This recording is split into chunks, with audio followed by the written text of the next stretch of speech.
Good morning, YouTube. We got another little project for today, right, Franco? Yeah. Can you guess what it is? Has to do something with the dashboard. What behind it? Down here. Yeah, we're doing the evap and the heater core today. It's about, what time is it? Like 8:30? No, it's 9:30. 9:30? Oh. Yeah, you got here late as fuck. Yeah, 9:30. So let's see how many hours it'll take us, or how long it's gonna take us to take it all apart. Today's plan is hopefully we can manage to get the whole dashboard at least pulled out, and if we don't get the box out today, hopefully we could get that done tomorrow and put it all back together by tomorrow. So we'll see. Step 1, raise the vehicle. Put it on jack stands. For what? So we're about half an hour in, maybe an hour. We already managed to take the top dash off, the whole front right here, the center console, and the best way to try to do it is to put all your screws into bags and label them as best as you can. A lot of these screws are kind of the same thing, like the same sizes, but for the ones that switch out, just try to get as specific as you can on your labeling, just so you don't lose any screws. Right, Frank? Right.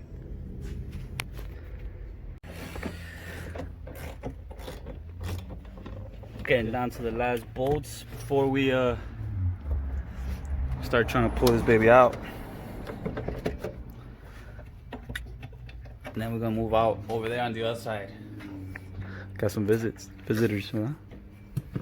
Okay, over here. Over here. So it's 11:34. The whole front, the whole inside's already pretty much taken apart. All the bolts are out. Now we're gonna move up to the front. We're gonna start off by taking out these hoses, moving all this stuff right here out of the way, because we're gonna have to get down there to a couple of screws. That being one of them, and then there's another one back there, and there's two right here.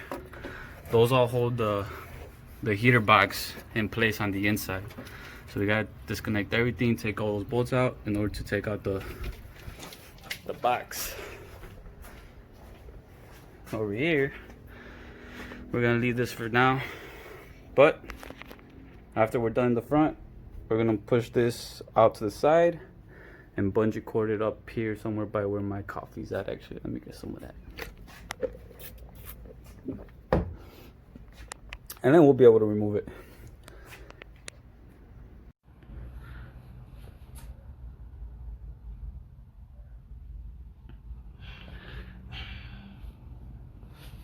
So finally removed the hoses and the 5 bolts. One of the bolts gave us a hard time. The one that sits like down here, you see it right there? That one was probably like the hardest one to remove. But that's only because of the electrical connector. After that, it was easy peasy. Yeah. Luckily us though, none of them were rusted and they all came out. They all got saved.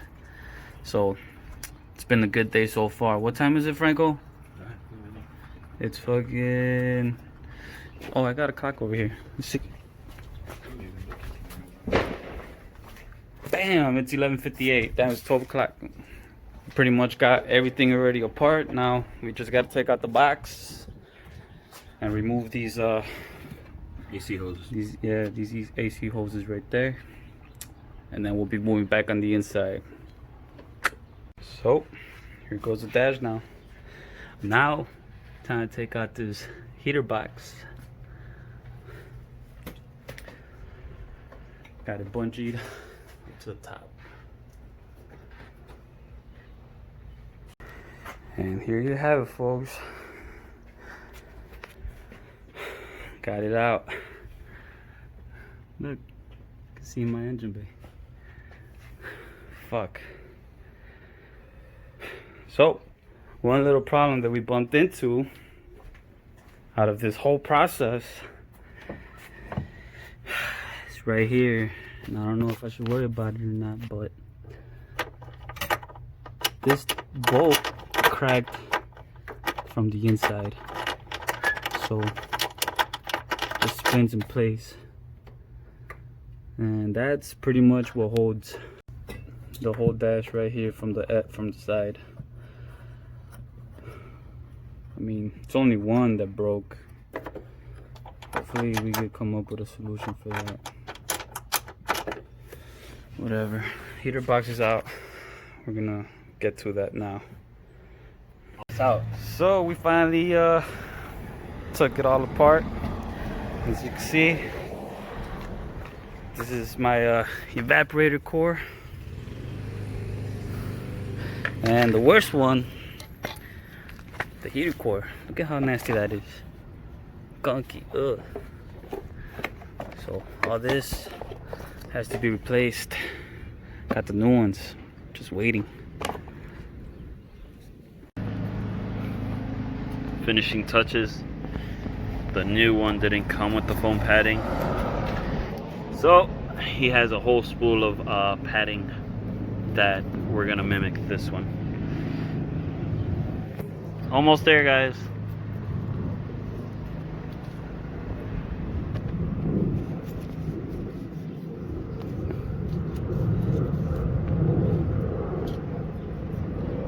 There you go. Hey, since this thing's made in China, does it have coronavirus? Stupid. It came in the pressure, bro. It came with pressure, so where's that air coming from? China? Is it airborne now? We're gonna die here? We'll see in 2 days. I don't know why you put Chinese parts in your American car. I mean, it's America. It comes from China. And I gotta do one more on this end, and we should be good. Looks good. It's looking better already. Ooh. Look at that. Oh, actually, I wasn't supposed to put those 2 nuts here. Alright. So, as you guys can see, after struggling for like 10-15 minutes, we finally got the heater box back in. It was kicking our ass, but we got it. The hardest part was just trying to make all the screws there, and the ones he's working on over there. It was hard getting those to align where they belong, but after a little bit of tugging and fighting, we finally got it in. So it's 5:39 and we got the box back in. Excuse the noise, my neighbor's over there washing. Pretty much we put the box back in, we lined everything up, but now we're having problems with these hoses, man. We cannot get them to snap on. Right now they're snug, but they're not on there. Like if I yank on it hard enough, they'll pull out. On top of that, we kind of gave up on that for a while because we were getting frustrated with it, and worked our way up to the front. Started putting everything back together. So for the most part, everything's intact. Still gotta do the panels, all the trims. But this side's practically done with. And now we just gotta worry about this middle part here, center console. And we should be pretty much wrapping up the inside after that. And after a long day, what time is it? 7:50. Putting in the last panel. And we had one leftover screw right here that we don't know where it goes. But we already filled up the coolant, we filled up everything. About what? Maybe almost 12 hours, Franco, to do this? No, like 9 hours, no?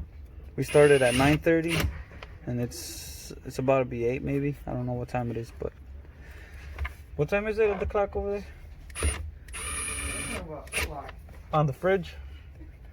It's 7:47, bro. 7:47. Yeah, so about 11 hours. So you could replace your heater core in about 11 hours. Or less, I mean, if we didn't have issues with the... Or less if you don't eat and take a break. Yeah. But yeah, that's how you do it. Well, that's not how you do it. I didn't show you guys how to do it, but that's how it's done. Ladies. my head. Grab it. Celebration. On my pots. Dude, I'm surprised everything came out so easy today. Like, this is the first time I work on my Jeep. And nothing's breaking. Like, everything's just in compliance. Like, fuck, it's a good day. This was supposed to be the hardest part. Taking these fucking hoses out. Look at them. Easy as fuck. We didn't have to cut nothing. So happy right now. Finally got out the heater box. Time to open it up.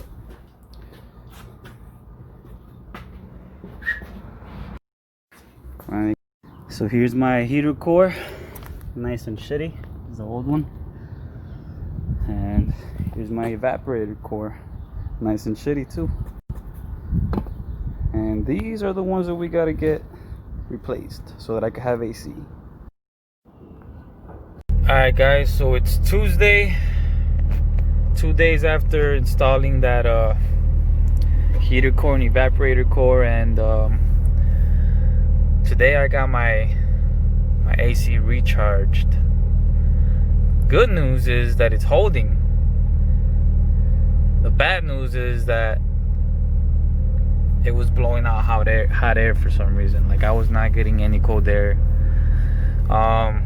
And the only way that it was blowing cold air was if we pinched the heater core hoses, like pretty much clogged them and keeping the coolant from going into the heater core. That's the only way it would kind of get cool in here. It wasn't even cold, it was kind of cool. So I brought it back to my friend's house. Right now I'm at O'Reilly's picking up a part because we found out that this part right here, the blender, whatever the fuck, I keep forgetting what this is called. Pretty much the blender actuator, blender door actuator, there we go. This thing is like really weak.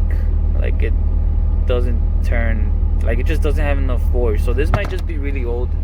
So we came here to pick it up, to pick up a new one at least, and we're gonna install it, and hopefully that's gonna make my AC work a little bit better. Right now we have AC. Right now it's blowing, but that's because we manually went under there. This part there, I don't have a light here, I lost it one day, but whatever. This part pretty much goes underneath your dashboard. So here's a dashboard, so it goes like in the far end behind it, underneath there, and that pretty much opens up and closes this flap, so it keeps, like, it separates the hot. So when you switch this switch right here, when you turn this switch, that flap will turn, right? I think it turns to the right, and it makes then the blower motor blows all the hot air in here, and then you switch it all the way to the right, to the cold side, and then that flap inside will flip again, and the blower motor will end up blowing all the AC, the cold air, into the cab. So pretty much this one it works, but it works very lightly. Sorry, excuse the shadow. Like, it's very weak. We manually stuck like my friend stuck a screwdriver up there and turned the flap on, you know, by hand. And right now I got cold air. It feels pretty nice, actually. I can't even complain. I feel like it could be a bit colder, but to be honest, this is pretty cold already. Like, compared to what it was, which was nothing, this is good. So once we get that new part and we install it, well, he's gonna install it, hopefully that'll, every time I switch this vent right here, this knob, it'll flap over to the right, flap over to the left, and we'll get hot and cold air whenever I need it. So we'll see what happens.